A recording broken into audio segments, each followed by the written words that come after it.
Hi everyone, Lisa Gunther here with Canadian Cattlemen, and joining me today I've got Kelly Sidorik. And Kelly, we're going to talk about one of your recent columns, which is kind of a perennial topic, I think, for farmers and ranchers, and that is succession. I like the idea of you using the term perennial.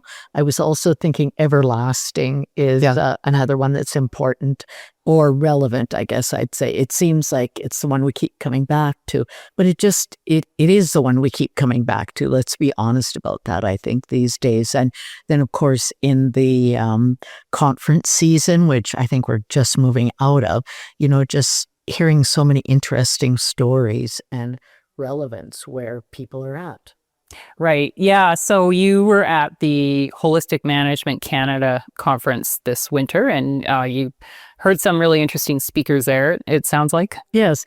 Don Campbell and Gabe Brown. They weren't speaking specifically on the topic of succession, but they were having a fireside bear pit, whatever you want to call it. And one of the things that they landed on, and even the audience participated in this as well, was the idea that the senior farmers and ranchers, everything is so much tied up with the operation and their identity, and just really encouraging. And of course, those fellows I'm referring to are in that senior piece of the importance of trying to develop an identity beyond, recognizing that's not easy. Yeah, for sure. Mm-hmm. But then there was also some good examples of what people have been going through at the HM conference, as well as at AgriVisions with the succession panel. And I think the interesting thing is, again, this isn't anything new, but everybody's journey is very specific to them. And one of the fellows that we heard, Andre Polin, who's with Greenbelt Farms from near Wainwright, the Rajat family, has a very intentional, business-focused transition. Then we also heard from Scott and Alicia Adamson, who've been featured in the magazine, and theirs also had a business focus, but their approach was different. And I think, again, it comes to the adaptation, I like that word, that we need to make sure we're doing in our own operations. It's not a one-size-fits-all. Yeah, I like that. And, just going back to the idea of identity, I mean, I'm not a farmer or a rancher, but I can relate because I'm a writer and it's more than a job, right? Yes. So how are people dealing with that if they're, kind of transitioning into a new role? Yeah. It's interesting because I think if paradox is the right word, but the beauty of doing something that you really love and you're passionate about is that it might become your sole purpose. But I think, for people to start exploring other avenues where they can still use the same skill set. We talked about this before, but, can they be on advisory boards or somewhere where they still need their knowledge and expertise, but trying to step out at the day-to-day operation? And that isn't easy.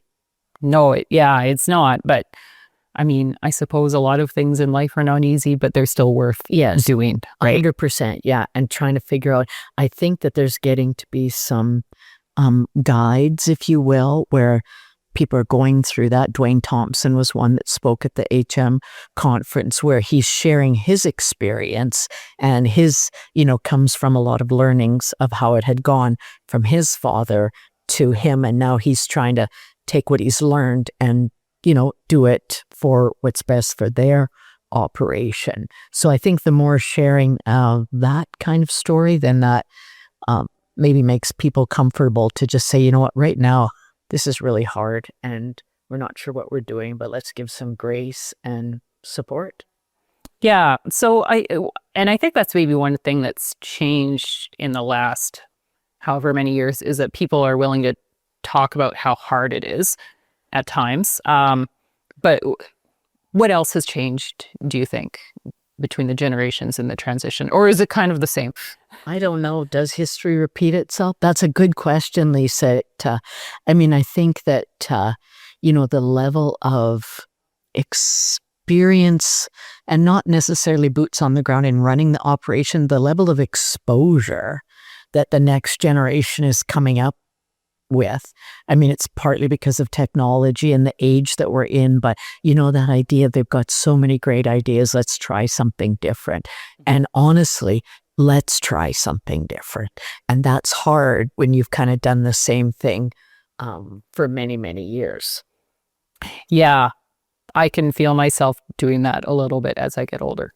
You kind of figure out what works, right? Yeah. Or what has worked. Yes, yes. And, Elaine Fraze, definitely, renowned in her work in Succession, reminds us, but that was then, this is now, So I think it's good to keep that in mind as well. The other thing, and we've talked about this before, it's been in my columns, but heard the Rajats have done this where they have an advisory board, and maybe that's just a temporary thing. Maybe it's, not part of the actual corporate structure, but is there a way we can set up even an ad hoc kind of, for the next year, we got some heavy lifting to do. Who are some people we'd like to help give us some advice? Hopefully it's lawyers and accountants, but maybe there's another friend who's been through it. And most people, are open to the idea of sharing knowledge. You know what farmers and ranchers are like. They're very open to that. So, yeah.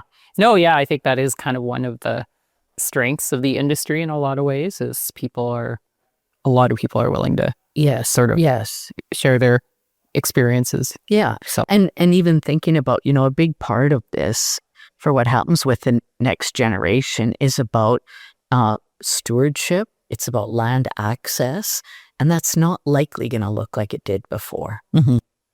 Anything else you want to add, Kelly? No, I think it's been a great season just to keep learning and getting new ideas and hopefully sharing them with our audience, which can hopefully they find some value and application in some of these ideas. Great. Well, thank you very much. Thanks, Lisa.